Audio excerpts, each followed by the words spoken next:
Game critics were dead wrong about these 14 games, starting with Days Gone. Days Gone was burned alive at launch, but fans dug it up and turned it into gold. This game was called trash by every critic, but players proved them wrong. At launch, it was broken. It has glitches, boring missions, terrible reviews. Even the developers gave up. But then, something crazy happened. Players discovered what critics missed. Hidden under the mess was the most innovative open world ever made. It has revolutionary AI. The story, it has slow burn masterpiece. In the world, it was breathtaking. At first, only hardcore fans defended it, but then patch 1.5 got released and everything changed. The bike physics was now fixed.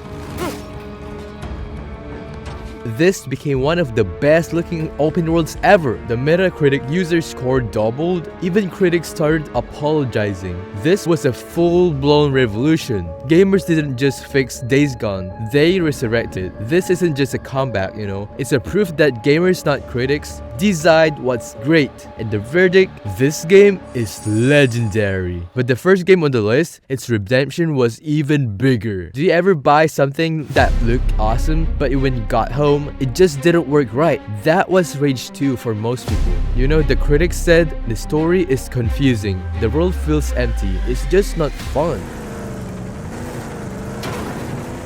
At first, they were right. The game was sold poorly. Even the company that made it stopped talking about it. Most players gave up after a few hours. But here's where it gets interesting. Some players kept going on. They discovered something magical. The more you played, the crazier it got. Turns out, Rage 2 wasn't trying to tell a deep story. It wanted to be the ultimate playground. Like when you were a kid with action figures, the story didn't matter. Just how epic the battles could get. Years later, Rage 2 has this cult following, not because it's perfect, but because it lets you break all the rules.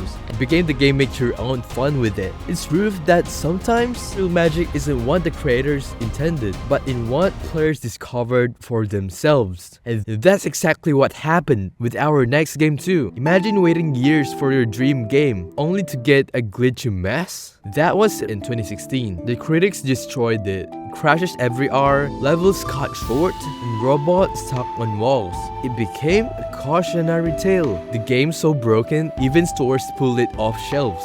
But a tiny group of players keep faith. Why? Because underneath the bugs they found a heartwarming story about a girl and her robot dog. Brilliant platforming like climbing giant sand dunes, combat that felt like Pokemon with guns. Then, shockingly, the developers apologized and fixed it. The definitive edition added smooth performance. Today, ReCore is a hidden trophy for gamers. Speedrunners love its jumps. Kids also love the robot pets. It's proof that even the messiest game can become legends if they have a heart. But our next game, its comeback was even more impossible. 95% of gamers quit it in the first hour because they missed this. In 2017, the gaming world was hyped for Arcane's Prey, a successor to System Shock with mind powers and alien horrors. Then it launched. Imagine this. You're playing a game where everything could kill you. This is the smartest game nobody played right. When Prey launched, critics called it boring, so players quit early. But they missed something amazing hiding underneath.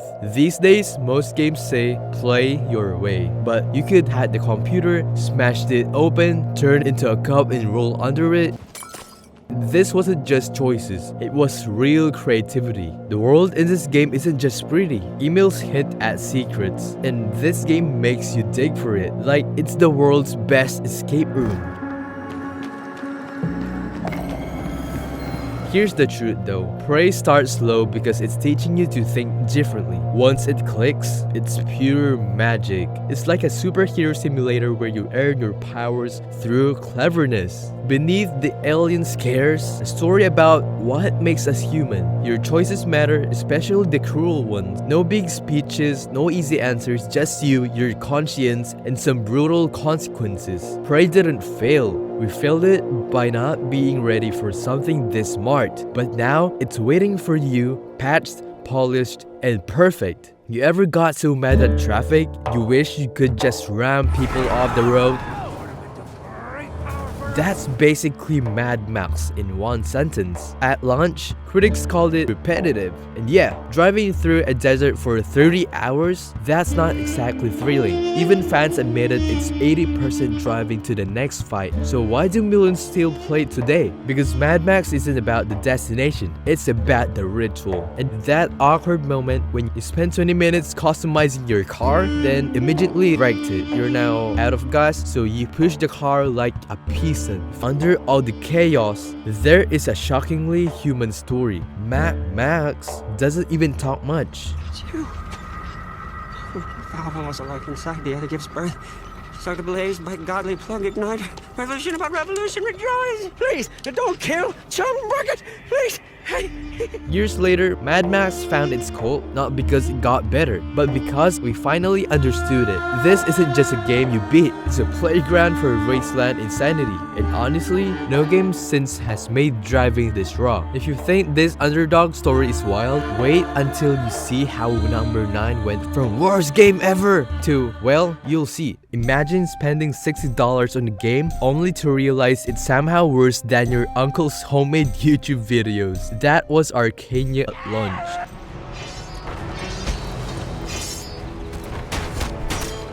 Critics destroyed it. The combat feels like swinging a wet noodle. The voice acting... Why didn't Ingol weave the spell in the fortress right away? The Grand Master of Darkness didn't see fit to introduce me to the details of his wise plan. The best would be to ask him yourself. My dog could do better. Even the tutorial glitched. Your first quest was to literally escape this broken game. But then, players discovered something magical. Arcania wasn't bad, you know. It was gloriously stupid. Like the NPC delivers tragic lines with enthusiasm of a DMV employee. I thank you. Here, take this. It's not much, but it might be of use. Years later, someone just posted a video from the internet saying that it's his favorite game. So bad, the terrible combat, now a meme goldmine. Especially when your sword faces through enemies like a ghost having second thoughts. But beneath the mess, a weirdly sincere fantasy world. The story is predictable, but charming. How about a kiss? Not now. Arcania proves games you don't need to be good to be loved. Sometimes, we just want something hilariously broken. It becomes its own genre, like it's the game equivalent of The Room. It somehow keeps finding new fans. But if you think this is the king of junk, just wait until you see what number 8 somehow made terrifying and hilarious. You know that feeling when you're home alone at night? Alien Isolation is that feeling for 15 hours straight, and it's glorious. Reviewers complained too long, one even said I quit at the hospital level. Meanwhile, horror fans were like, pause, that's the best part. Oh no, I like this. This is so good. This is a good one. This game birthed legendary moments. When you hide in a locker and the xenomorph sniffs the vents and then... This is so smart because the alien finds you and kills you. Use the flamethrower. Next time, it attacks faster. The game literally gaslights you and we love it. Years later, it's considered the only true Alien game. Now, its biggest selling point. Alien Isolation proves horror isn't about jump scares. It's about dread. But if you think this was intense, I'm gonna show the number 7 from being so demanding to the open world. You ever plan the perfect mission and then your friend accidentally drives a helicopter? That's Ghost Recon Wildlands in a nutshell. Reviewers called it repetitive, and yeah, if you played solo, it's just you, a rifle, and 50 square miles of Bolivia. But then, players discovered the real game, and it became legendary. Wildlands wasn't meant to be played alone. It was designed for the one friend who always goes flat too soon. That sniper who misses every shot, the driver who flips every vehicle, and you desperately trying to keep them alive. This game birthed iconic moments when you try to sink a shot on the entire base, when you spend 20 minutes still only to crash a plane, when you call in rebel support and they block your sniper shot. Under the chaos, the world is turning at sunset, and that moment where your squad finally nails a perfect stealth, that is pure magic. Years later, that empty world is now called the best playground for tactical mayhem. I'm gonna show the number 6 that came from broken into brilliant. You ever back a Kickstarter project so hard that you actually regret it later? Wolcen was to be the next Diablo killer. Then it launched. Bugs deleted the save files, and the end game doesn't exist. One skill literally crashed the server, and Steam reviews got down, and the developers, they vanished faster than a hardcore character in hardcore mode. But then the internet embraced the chaos, and then Wolcen patched itself into relevance. The combat actually bettered the skill tree, a wild cosmic board that lets you create absurd builds. That missing endgame, they now added roguelite dungeons. Today, Wolcen's fans are the gaming equivalent of toxic waste, too proud, slightly insane, and weirdly happy. Speedrunners break it in new ways monthly. Wolcen proves even the messiest game can find love. But if you think this redemption was wild, I'm gonna show the number 5 who tried to copy Dead Space and failed hard. What happens when you promise the scariest game ever, then reviewers destroyed it? They say the combat feels like strong bite. Why is the hero punching zombies that glorious over-the-top gore and unintentionally death animations? Inmate, remain where you are. Callisto wasn't bad, it was just misunderstood. This game wasn't horror, it was Evil Dead the game. The combat was clunky to make you feel desperate.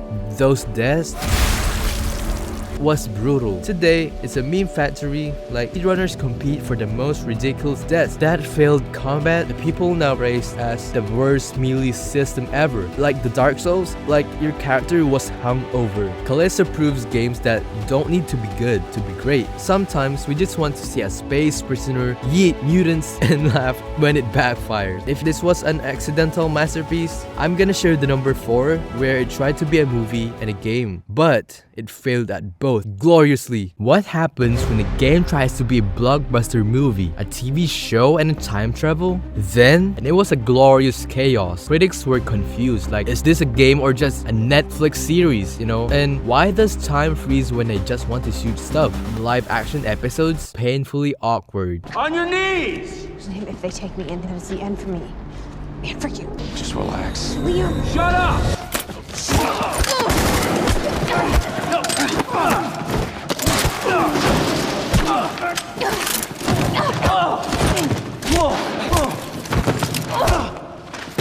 The time powers, it was like watching a Hollywood director trying to make a video game while drunk, and then players quickly discovered the real fun. That moment when you pause time dramatically, but buried under the mess, here are the brilliant ideas. The time-stopping gunfights that feel like the Matrix on a budget, the villain who's so evil, and time ripples that years later, Quantum Break found its people. Speedrunners who break time itself to finish in 2 hours. This wasn't a failed game. It was just ahead of its time. Like, literally, today, every AAA game was to be a movie. Quantum Break did it first, and face-planted so hard we'll never forget it. And if you think this was an identity crisis, I'm gonna show you the number 3, where it tried to be a Diablo, Cyberpunk at the same time. What if I told you a tiny indie studio made a Cyberpunk game so detailed, and it put AAA developers to shame, and then accidentally made it hilariously junky? Day 1 players found guns that fired through walls, but only sometimes, And then there are quests that soft-locked you if you dare to take the elevator. And then the enemy AI is so dumb. Like, there are also NPCs with the energy of the Starbucks barista. No one is getting paid,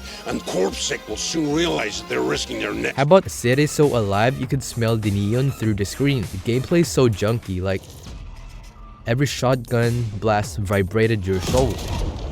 Today, the Ascent is the game you play for the vibes, because of bugs, you're installing for the perfect 3 AM aesthetic, Like, it's the gaming equivalent of the drinks are questionable. But damn, this game was a messy masterpiece. 2. What if I told you one of the smartest games ever made was abandoned because it was too smart for its own good? Deus Ex Mankind Divided didn't fail. It's just the gaming industry failed it. Critics complained while ignoring the side content. Like, that's crazy, And they said the story was unfinished while missing the brilliant social commentary. Was the worst of all. They docked points because All Lives Matter made them uncomfortable. Because beneath the controversy was a masterclass in level design so open, and then players players discovered the Icarus-like glitchy superhero. Today, this game is being worshipped, having the best cyberpunk fashion, like, you know, they have trench coats over armor, letting you fully roleplay. That moment when you realize Mankind Divided was ahead of its time. A game systematic oppression, like it's released during the shoot everything era. No wonder why Square Enix panicked, but for those who got it, it's still the smartest RPG ever made. I'm gonna show you the number one that didn't just redeem itself, wrote gaming history. This was supposed to be the greatest game ever made, but then became the most famous launch in history. But what happens next is the greatest comeback story gaming has ever seen. In December 2020, players found cars spawning in mid-air, NPCs T-posting, and the police materialized out of thin air. The memes wrote themselves, cyberjunk or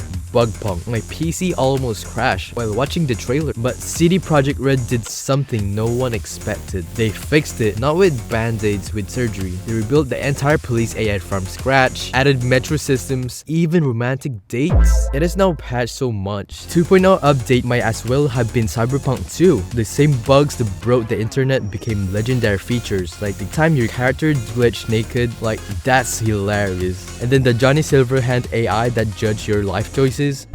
Kind of droid toy are you supposed to be? Then the DLC dropped, and there's this overhauled skill trees made every build feel overpowered. Now, Cyberpunk 2077 is what was promised. The ultimate proof that even the worst disaster can become masterpieces if you never stop fixing them. So next time someone says this game is unfixable, remember, this is the Night City. Alright, so that's it boys. Thank you so much for watching. I hope you liked the video, and if you want to see more videos, check this video out. I hope you're gonna enjoy it.